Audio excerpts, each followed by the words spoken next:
Hi ಎಲ್ರಿಗೂ ನಮಸ್ಕಾರ. Welcome back to my channel. ನಾನಿವತ್ತು ಫಿಶ್ ಸಾಂಬಾರನ್ನ ಮಾಡ್ತಾಯಿದ್ದೀನಿ. ಪಕ್ಕಾ ನಾಟಿ ಸ್ಟೈಲಲ್ಲಿ ಮಾಡ್ಕೋಬೋದು ಸಾಂಬಾರನ್ನ. ತುಂಬ ಚೆನ್ನಾಗಾಗುತ್ತೆ. ತುಂಬ ಕಡಿಮೆ ಇಂಗ್ರೀಡಿಯೆಂಟ್ಸ್ನ ಬಳಕೊಂಡು ಮಾಡ್ಕೊವಂಥ ಸಾಂಬಾರು ರೆಸಿಪಿ ಇದು. ಖಂಡಿತ ಒಂದ್ಸರಿ ಟ್ರೈ ಮಾಡಿ ನೋಡಿ. ಮೊದಲಿಗೆ ಇಲ್ಲಿ ಸಾಂಬಾರು ಮಾಡ್ಕೊಳ್ಳೋದಕ್ಕೋಸ್ಕರ ಅಂತ ಒಂದು ಸ್ವಲ್ಪ ಹುಣಸೆಹಣ್ಣನ್ನು ಈ ರೀತಿ ಒಂದು ಸ್ವಲ್ಪ ನೀರನ್ನು ಹಾಕಿ ನೆನೆಸೋದಕ್ಕೆ ಇಡ್ತಾ ಇದ್ದೀನಿ. ಇಲ್ಲಿನ ಬಿಸಿನೀರೇನು ಹಾಕ್ತಾ ಇಲ್ಲ, ತಣ್ಣಗಿರೋ ನೀರನ್ನು ಹಾಕ್ತಾ ಇದ್ದೀನಿ. ಇಲ್ಲ ಫಿಶ್ ಇದು ಏಂಜಲ್ ಫಿಶ್ ಇದು. ಇದನ್ನು ಚೆನ್ನಾಗಿ ತೊಳೆದು ಒಂದು ಸ್ವಲ್ಪ ಉಪ್ಪಾಕಿ ಚೆನ್ನಾಗಿ ತೊಳೆದು ಸೈಡಲ್ಲಿ ಎತ್ತಿಟ್ಕೊಂಡಿದ್ದೀನಿ. ಇವಾಗ ಇನ್ನು ಚಿಕ್ಕದಾಗಿ ಒಂದು ಮಸಾಲೆನ ರೆಡಿ ಮಾಡ್ಕೊಳ್ಳೋಣ. ಇವಾಗ ಬಾಣಲಿಗೆ ಒಂದು 2 ಟೇಬಲ್ ಸ್ಪೂನ್ ಆಗೋಷ್ಟು ಧನಿಯಾ ಕಾಳು, ಹಾಗೆ ಒಂದು ಸ್ವಲ್ಪ ಕಾಳು ಮೆಣಸು, ಹಾಗೆ ಒಂದು ಸ್ವಲ್ಪ ಲವಂಗ, ಹಾಗೆ 1 ಟೇಬಲ್ ಸ್ಪೂನ್ ಆಗೋಷ್ಟು ಜೀರಿಗೆ, ಇವಿಷ್ಟನ್ನು ಹಾಕಿ ಚೆನ್ನಾಗಿ ಫ್ರೈ ಮಾಡ್ಕೋಬೇಕು. ಇದನ್ನು ಜಾಸ್ತಿ ಕಪ್ಪಾಗೋವರೆಗೂ ಹುರ್ಕೋಬಾರ್ದು. ಒಂದು ಸ್ವಲ್ಪ ಘಮ ಬರುತ್ತೆ, ಪರಿಮಳ ಬರುತ್ತೆ, ಹುರಿಬೇಕಾದ್ರೇ ಗೊತ್ತಾಗುತ್ತೆ.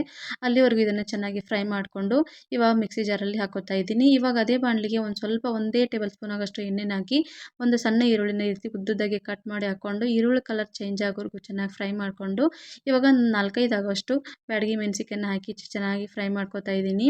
ಇದಕ್ಕಿಷ್ಟೇ ಸಾಕು, ಎಕ್ಸ್ಟ್ರಾ ಮಸಾಲೆ ಏನೂ ಬೇಕಾಗಲ್ಲ.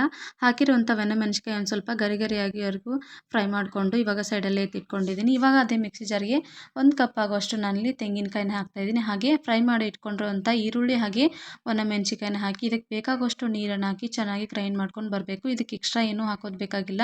ಶುಂಠಿ ಆ ಥರ ಏನೂ ಬೇಡದಲ್ಲ, ಇಷ್ಟೇ ಸಾಕಾಗುತ್ತೆ. ನೋಡಿ ಈ ಥರ ನುಣ್ಣಗೆ ಗ್ರೈಂಡ್ ಮಾಡಿಕೊಂಡು ಸೈಡಲ್ಲಿ ಎತ್ತಿಟ್ಕೊಂಡಿದ್ದೀನಿ. ಇವಾಗ ಇಲ್ಲಿ ನಾನು 2 ಮೀಡಿಯಮ್ ಸೈಜ್ ಆಗೋಷ್ಟು ಟೊಮೆಟೊನ ಕಟ್ ಮಾಡಿ ಸೈಡಲ್ಲೇ ಎತ್ತಿಟ್ಕೊಂಡಿದ್ದೀನಿ.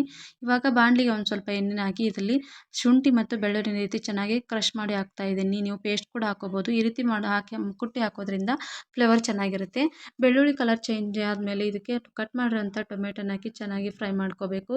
ನಿಮಗೆ ಟೊಮೆಟೊ ಇಷ್ಟ ಇಲ್ಲ ಅಂದರೆ ಸ್ಕಿಪ್ ಕೂಡ ಮಾಡ್ಕೋಬೋದು. ಟೊಮೆಟೊ ಹಾಕಿದರೆ ಒಂದು ಸ್ವಲ್ಪ ಸಾಂಬಾರು ಟೇಸ್ಟ್ ಅನ್ನೋದು ಚೆನ್ನಾಗಿರುತ್ತೆ. ಇವಾಗ ನೋಡಿ ಒಂದು ಸ್ವಲ್ಪ ರುಚಿಗೆ ತಕ್ಕಷ್ಟು ಉಪ್ಪು, ಹಾಗೆ 1 ಟೇಬಲ್ ಸ್ಪೂನ್ ಆಗೋಷ್ಟು ಗರಂ ಮಸಾಲ, ಹಾಗೆ ಒಂದು ಸ್ವಲ್ಪ ಖಾರನ ಹಾಕ್ತಾಯಿದ್ದೀನಿ, ಅಚ್ಚ ಖಾರದ ಪೌಡ್ರು.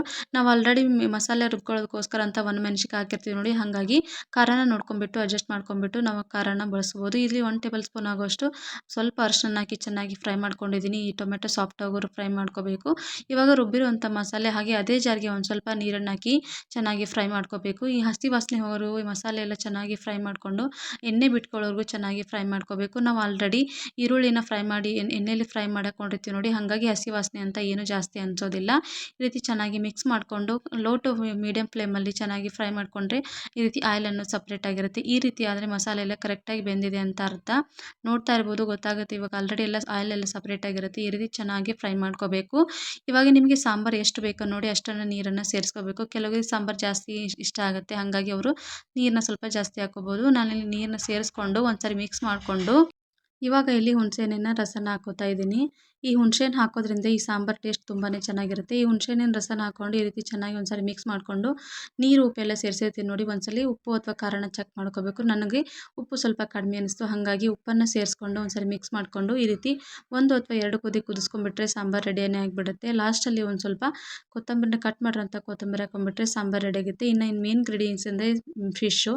ಇದಕ್ಕೆ ಫಿಶ್ ಹಾಕಬೇಕಾದ್ರೆ ಲಾಸ್ಟಲ್ಲಿ ನಾವು ಆಲ್ರೆಡಿ ಹೆಂಗೂ ಸಾಂಬಾರಂತೂ ಕುದ್ದಿರುತ್ತಲ್ಲ, ಹಾಗಾಗಿ ಈ ಫಿಶನ್ನು ಹಾಕಿದ್ಮೇಲೆ ಜಾಸ್ತಿ ಹೊತ್ತು ನಾವು ಕುದಿಸ್ಕೊಳ್ಳೋಕ್ಕಂತೂ ಹೋಗಬಾರ್ದು. ಫಿಶ್ ಹಾಕಿದ್ಮೇಲೆ 2 ಅಥವಾ 3 ನಿಮಿಷ ಅಂದರೆ ಸಾಕಾಗುತ್ತೆ, ಅಷ್ಟಾದರೆ ಸಾಕು. ಹಾಗೆ ಫಿಶ್ ಹಾಕಿದ್ಮೇಲೆ ಇದನ್ನು ಜಾಸ್ತಿ ತಿರುಗಿಸಿ ಮಿಕ್ಸ್ ಮಾಡ್ಕೋಬಾರ್ದು.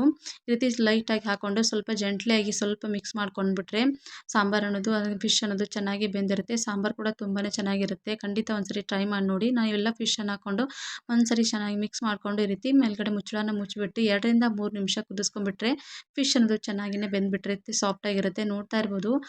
ಹಾಗೆ ಫಸ್ಟ್ ಟೈಮ್ ನಮ್ಮ ಚಾನಲ್ನ ಯಾರಾದರೂ ನೋಡ್ತಾ ಇದ್ದರೆ ಪ್ಲೀಸ್ ಸಬ್ಸ್ಕ್ರೈಬ್ ಮಾಡ್ಕೊಂಡು ನೋಡಿ, ಹಾಗೆ ಸಪೋರ್ಟ್ ಮಾಡಿ. ಹಾಗೆ ಈ ವಿಡಿಯೋ ಹೇಗಿತ್ತು ಅಂತ ಕಮೆಂಟ್ ಮೂಲಕ ತಿಳಿಸಿ.